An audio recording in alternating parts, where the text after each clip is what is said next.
있는 분에게도 반갑습니다. 앞뒤 분들하고도 인사하십니다. 기도하고 말씀 듣겠습니다. 하나님 아버지, 오늘도 하나님께서 저희에게 주시는 말씀을 듣습니다. 하나님의 말씀이 빛이 되셔서 내게 들려질 때에 빛이 되어 정말 어둠을 뚫고 하나님 아버지여 질서를 잡아주며 갈 길을 열어주시는 복된 말씀이 되도록 인도하여 주시옵소서. 아멘. 예수님의 이름으로 기도하였습니다. 아멘. 오늘 마태복음 16장 21절로부터 28절까지의 말씀은 시몬 베드로가 예수님께로부터 큰 책망을 받은 이야기를 우리에게 전해주고 있습니다. 주는 그리스도시요 살아계신 하나님의 아들이시니이다. 이게 시몬 베드로가 예수님께 했던 고백이죠. 예수님께 했던 이 정확한 신앙 고백 때문에 시몬 베드로는 정말 굉장한 칭찬을 받았어요. 그래서 예수님이 시몬 베드로에게 바요나 시몬아, 내가 복이 있다. 이를 내게 알게 하니는 혈육이 아니요 하늘에 계신 내 아버지시다. 내가 다시 너에게 말한다. 너는 베드로다. 내가 이 신앙 고백 위에, 한석 위에 내 교회를 세우겠다. 음부의 권세가 이기지 못할 것이다. 내가 너에게 천국 열쇠를 주겠다. 내가 땅에서 무엇인지 매면 하늘에서도 매일 것이다. 내가 땅에서 무엇인지 풀면 하늘에서도 풀릴 것이다. 여러분, 성경 전체에서 이렇게 예수님께서 큰 칭찬과 축복을 해주신 사람이 또 있을까요? 아마 없는 것 같습니다. 이런 최고의 칭찬과 축복을 예수님께서 베드로에게 하셨어요. 그런데요, 이게 어쩐 일일까요? 바로 이어서 그 자리에서 예수님께서 시몬 베드로를 책망하시는 거예요.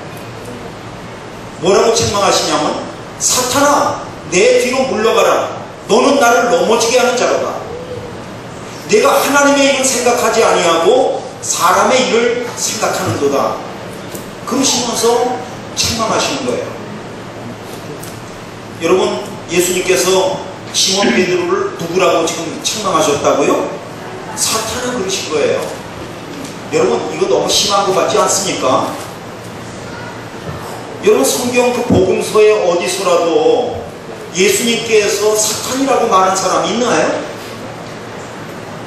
혹 서기관들과 바리새인들에게 화 있을진저 바리새인아, 그러면서 화가 있다고 저주하신 적은 있어도 그들에게조차도 사탄이라는 말을 쓰지 않으셨는데, 예수님이 그것도 다른 사람도 아니고 바로 12제자 중에 하나인 그러한 베드로에게 사탄아, 내 뒤로 물러나라.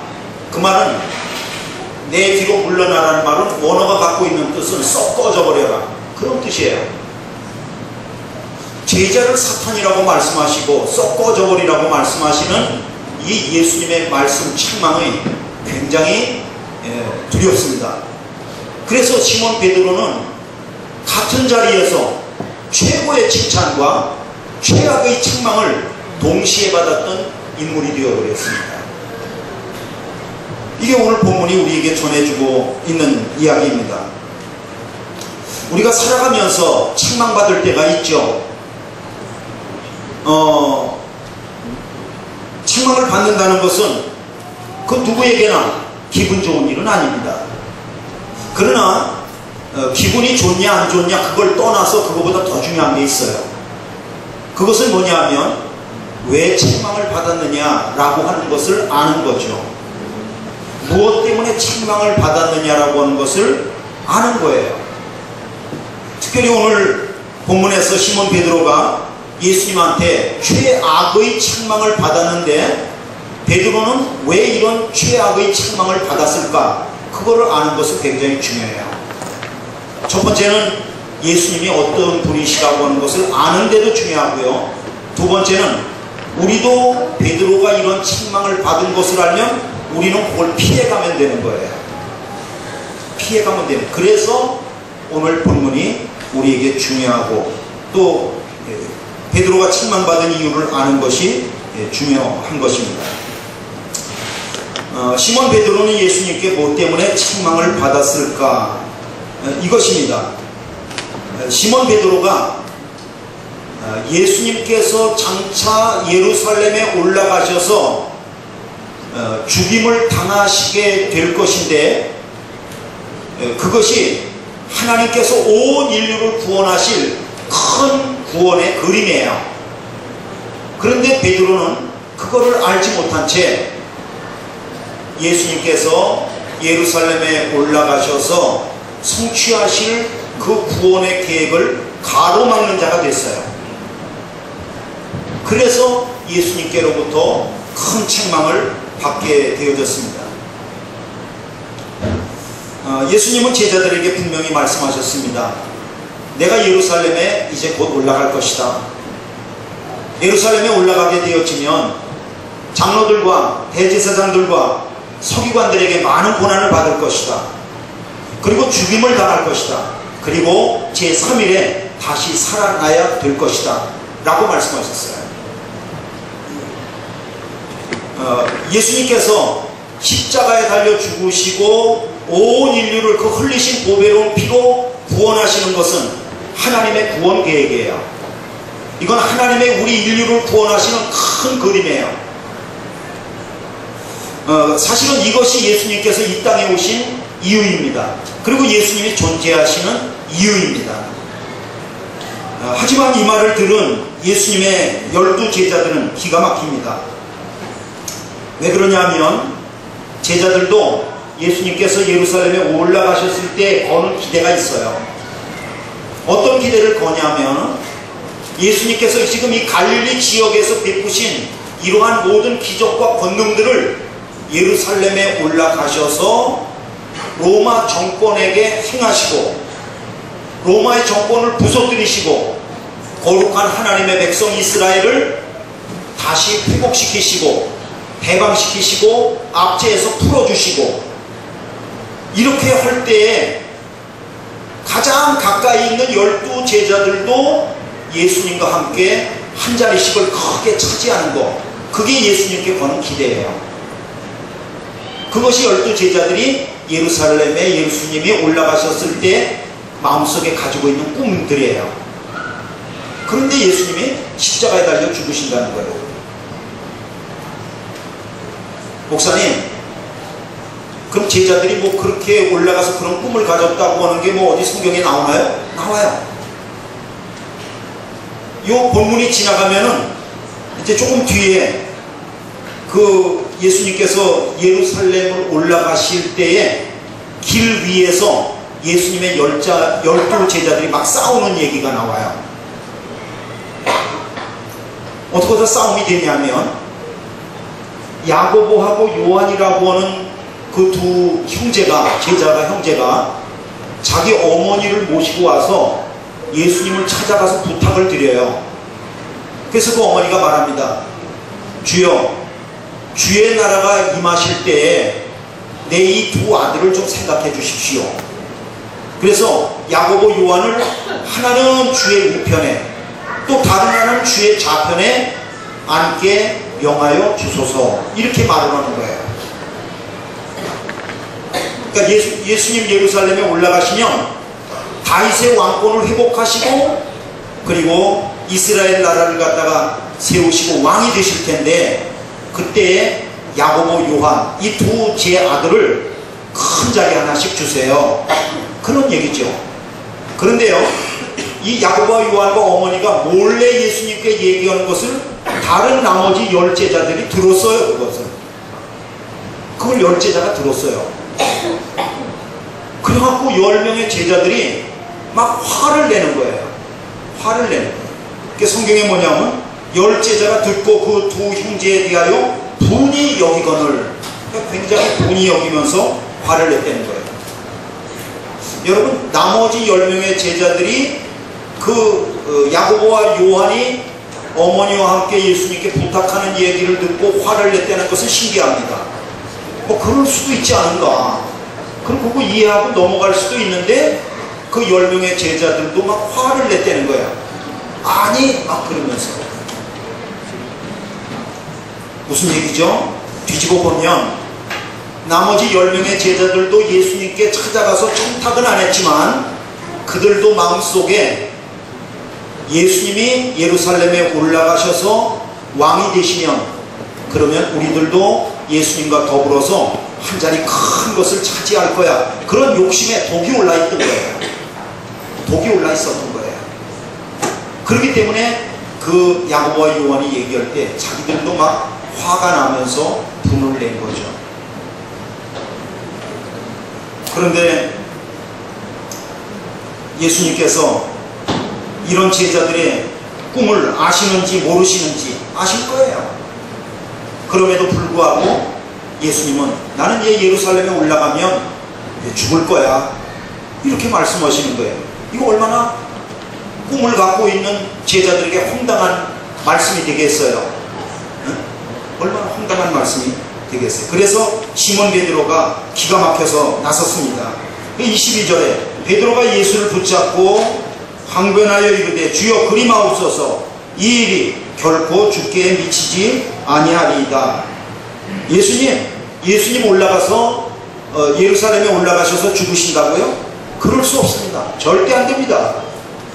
안 된다는 거예요. 여러분 베드로가 예수님께 했던 이 말은 참 의리가 있어 보입니다. 그리고 베드로가 예수님께 했던 이 말은 예수님을 위해서 한 말 같습니다. 그리고 베드로가 예수님께 했던 이 말은 정말로 꽤 적당한 시기에 말을 잘 했던 것 같이 느껴집니다. 그러나 중요한 것은 예수님의 반응이죠. 예수님의 반응. 예수님은 뭐라고 하시냐면 사탄아 내 뒤로 물러가라. 너는 나를 넘어지게 하는 자다. 너가 하나님의 일은 생각하지 아니하고 도리어 사람의 일을 생각하는도다. 그러면서 최악의 책망을 갖다가 시몬 베드로에게 이건 뭐 제가 볼 때 퍼부은 수준입니다. 퍼부은 수준이에요.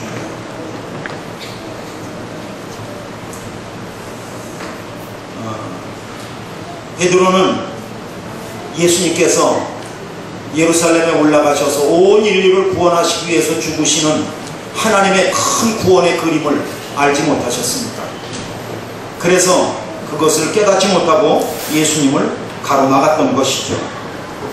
우리는 여기서 굉장히 귀중한 것을 깨닫습니다.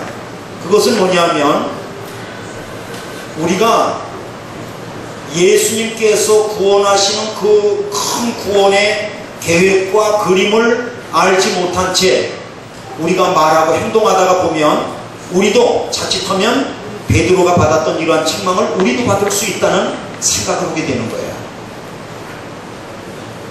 그러므로 우리는 신앙생활을 하면서 또 우리 교회 안에서 생활하면서 우리가 하고 있는 말이, 우리가 하고 있는 어떤 행동이, 우리가 품고 있는 어떤 생각이 하나님께 대하여서 큰 구원의 그러한 그림을 갖다가 깨트리는데 나도 알지 못한, 나는 옳다고 말했고 교회를 위해서 말한다고 한 건데 결국에는 이것이 주님 앞에 책망을 받을 수도 있다는 가능성을 우리에게 보여줍니다. 그러므로 자신을 살피고 깨달아서 지혜로운 성도가 되시기를 주님의 이름으로 바랍니다. 구약 성경에도 보면은 예수님의 구원의 큰 그림을 보지 못하고 자기만 생각만 하다가 예수님 앞에 책망을 받은 한 사람의 이야기를 우리는 들을 수 있습니다. 그 사람은 다름 아닌 모세입니다. 모세가 미디안 광야에서 양을 치고 있을 때 하나님께서 모세를 찾아오셨습니다. 그리고 그 가시떨기 나무가 불붙는 가운데서 모세를 부르시죠. 모세야, 모세야, 예, 제가 여기 있습니다. 그때 하나님께서는 모세를 부르신 이유를 말씀하시는 거예요.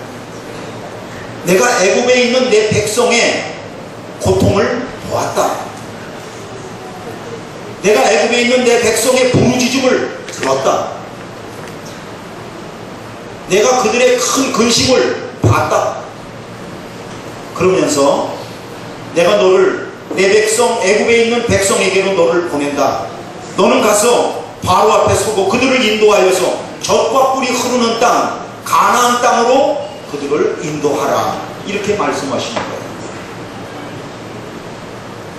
하나님께서 애굽에서 억압받고 있는 하나님의 백성들을 구원해내시는 큰 구원의 계획을 모세를 통해 이루시겠다고 모세를 쓰시겠다고 하시는 거예요.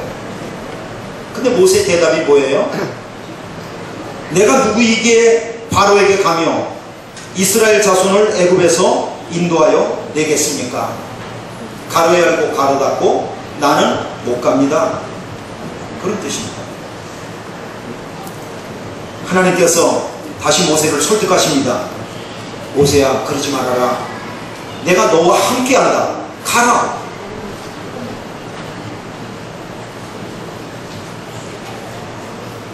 그러자 모세가 대답합니다. 만약에 제가 가서 그 백성들에게 하나님에게 나에게 나타나셔서 내가 왔다라고 말한다면 그들이 저에게 하나님의 이름이 뭐냐고 물으실 겁니다. 그러면 제가 뭐라고 대답하죠? 그렇게 하나님께 묻는 거예요. 그러자 하나님께서 말씀하십니다. 나는 스스로 있는 자다. 가서 백성들에게 스스로 있는 자가 나를 너희에게 보냈다. 그렇게 말해라. 그렇게 주님이 하나님께서 말씀하시는 거예요. 그러자 모세가 대답합니다. 아이고, 그들이요 나를 믿지 않을 것입니다. 그리고 내가 말해도 듣지 않을 것입니다. 그리고 내가 하나님께서 나에게 나타나지도 않았다고 그렇게 말할 것입니다. 가로 열고 가로 닫고 그래서 저는 못 갑니다. 그런 얘기예요. 그래서 하나님께서 모세에게 표적을 보여주시는 거예요.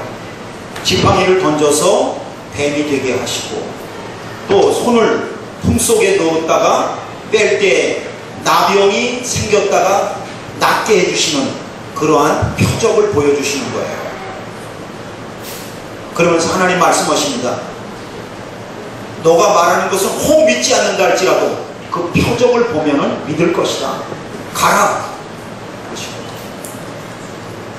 여러분, 표적 정도까지 보여주시면서 이렇게 4번씩이나 그렇게 가라고 그러시면은 어우 깜짝 놀라고 가야 되고 막 그러지 않겠어요? 모세도 대단합니다. 모세가 뭐라고 말하냐면 주여, 나는 본래 말을 잘 하지 못합니다. 나는 입이 뻣뻣하고 혀가 둔한 자입니다. 보낼 만한 사람을 보내십시오. 가로 열고 가로 닫고 나는 못 갑니다. 못 간다는 거예요. 또 하나님이 말씀하셨습니다. 그래, 너 입을 누가 지었느냐? 그 입을 지은 이가 내가 아니냐? 내가 너가 바로 앞에 서고 백성들에게 할 말을 너에게 넣어줄 것이다. 그러니 가라. 그러신 거예요. 그러자 모세가 또 뭐라고 그래요? 주여, 보낼 만한 자를 보내소서. 가로 열고 가로 닫고 저는 못 갑니다. 5번째 가라. 못 간다. 하나님께서 6번째는 화를 내시는 거예요. 막 화를 벌컥 내시면서 말씀하시는 거예요. 말을 못한다고? 입이 뻣뻣하다고? 보낼 만한 자를 보내라고? 알았어. 그러면 내 형 아론이 말 잘하지 않냐? 내가 내 형 아론을 너에게 붙여주마. 너는 아론과 같이 갈 것이고 아론에게 너는 하나님같이 될 것이다. 그러면서 아론을 붙여주시겠다는 거예요. 그래서 결국에는 모세가 이스라엘 백성들에게로 간 거예요. 근데 성경은 그 어디를 읽어봐도 아멘 그리고 모세가 말했다는 이야기를 찾을 수가 없어요. 예, 이제는 하나님 앞에 두 손과 두 발을 다 듭니다. 그런 얘기 써놓은 것도 없어요. 그러니까 모세 대답 안 하고 끙끙끙 거리면서 그냥 갔다는 거죠. 그냥 갔다는 거예요. 하나님도 대단하세요. 뭐가 대단하시냐면 인내가 대단하세요. 사람의 수준으로 내려오셔서 그를 갖다가 설득하시고 가라고 그렇게 달래시는 그 하나님의 인내 대단하세요. 또 뭐가 대단하냐 그러면 모세의 고집 대단합니다. 어떻게 이렇게 하나님께서 6번씩이나 얘기해도 그래 못 간다고 그러고 말도 안 하고, 그리고 맨 마지막에 끌려가다시피 억지로 떠밀려서 가는 것처럼 그렇게 가고 있습니까? 모세도 고집이 대단합니다. 왜 그럴까요? 모세가 자신감이 없을까요? 물론 그런 것도 있을 거예요. 자신감이 없는 것도 좀 있을 거예요. 그러나 본문에서 보여주고 있는 모세가 가지 않는 정확한 이유는 무엇이냐면, 모세는 하나님께서 이스라엘 백성을 구원하신다고 하는 큰 그림의 계획을 갖다가 그걸 바라보지 않는 거예요. 못하는 게 아니고 않는 거예요. 그리고 뭐만 살피고 있냐면 자기만 보는 거예요. 자기 생각만 하는 거예요. 그래서 결국에는 하나님 앞에 고집스럽게 가지 않겠다고 뻗팅기고 핑계를 대고 변명하고 그러면서 뒤로 물러났던 거죠.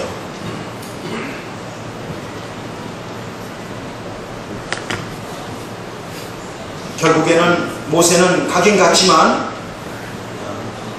모세에게는 결정적으로 아주 중요한 문제점이 있습니다. 그거는 뭐냐면 그의 시선을 자기에게만 두고 있다는 거예요. 신앙생활은 결국에 시선의 문제입니다. 하나님을 바라보느냐 아니면 자기 자신을 바라보느냐, 그거의 차이예요. 하나님을 바라보는 사람은 하나님께서 나는 부족하다 할지라도 채우시겠지, 하나님께서 세우시겠지, 그런 믿음과 마음을 가지고 하나님의 구원에 동참하게 돼서 나를 일꾼으로 사용하게 되실 겁니다.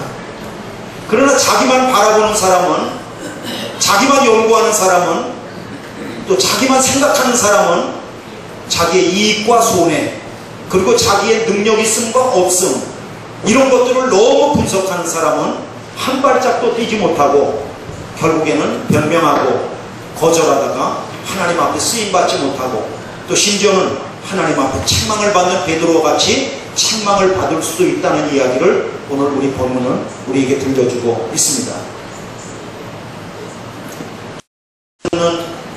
저와 여러분 모두가 하나님의 일을 생각하시는 분들이 되시기를 바랍니다. 그래서 나는 부족하여도, 나는 능력 없어도, 또 나를 분석해봐도 선한 것이 없다 할지라도 하나님, 부르신 하나님께서 구원의 큰 그림을 가지고 함께 가자고 말씀하실 때 예스라고 대답하면서 동참하다가 하나님의 든든한 일꾼으로 세움받고 교회의 일꾼으로 세움받는 그러한 믿음의 사람이 될 수 있도록 도와주시옵소서.